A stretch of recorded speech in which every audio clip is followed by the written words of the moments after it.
Bollywood megastar కండల వీరుడు సల్మాన్ ఖాన్ గ్యారేజీలోకి మరో కొత్త car వచ్చి చేరింది. ఇప్పటికే సుమారు డజన్ వరకు కార్లను కలిగి ఉన్న ఆయన ఏడాదికి 2 ఏండ్లకోసారి కారు మార్చడం ఆనవాయితీగా మారింది. అయితే గత 3 ఏండ్లుగా లారెన్స్ బిష్నోయ్ గ్యాంగ్ నుంచి వరుస బెదిరింపుల నేపథ్యంలో ఎప్పటికప్పుడు కార్లు మారుస్తూ చాలా టైట్ సెక్యూరిటీలో గడుపుతున్నాడు. ప్రభుత్వం సైతం సల్మాన్ కు సెక్యూరిటీని మరింతగా పెంచింది. ఈ నేపథ్యంలోనే సల్మాన్ ఖాన్ కూడా నిత్యం ప్రయాణించే వాహనాల విషయంలో చాలా జాగ్రత్తలు తీసుకుంటున్నాడు.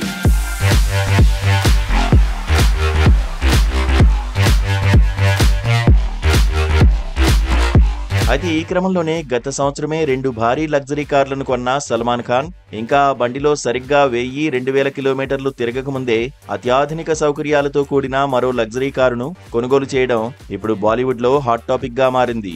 ఇప్పటికే సల్మాన్ వద్ద Toyota land cruiser LC200, range rover autobiography వంటి ప్రీమియం బుల్లెట్ ప్రూఫ్ కార్లు ఉండగా 2023లో నిసాన్ బ్రాండ్ కు చెందిన బుల్లెట్ ప్రూఫ్ వెహికల్ ను దుబాయ్ నుంచి దిగుమతి చేసుకున్నాడు. ఆ తర్వాతి సంవత్సరమే మళ్లీ అదే బ్రాండ్ నుంచి కొత్త టెక్నాలజీతో వచ్చిన petrol variant Nissan bulletproof car ను ఇంపోర్ట్ చేసుకున్నాడు.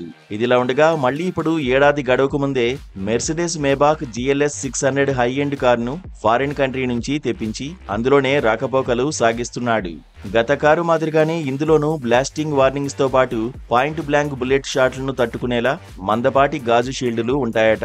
అంతేకాదు డ్రైవర్, అందులో ప్రయాణిస్తున్న వారిని ఏమాత్రం గుర్తించలేని విధంగా బ్లాక్ షేడ్స్ వంటి అధునాతన భద్రతా ఫీచర్స్ దీని సొంతం.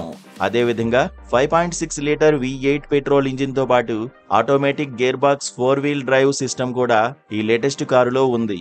దీని ధర ఇండియాలో 3.45 కోట్ల వరకు ఉండగా ట్యాక్సులతో కలిపి 4.30 కోట్లు పలుకుతోంది.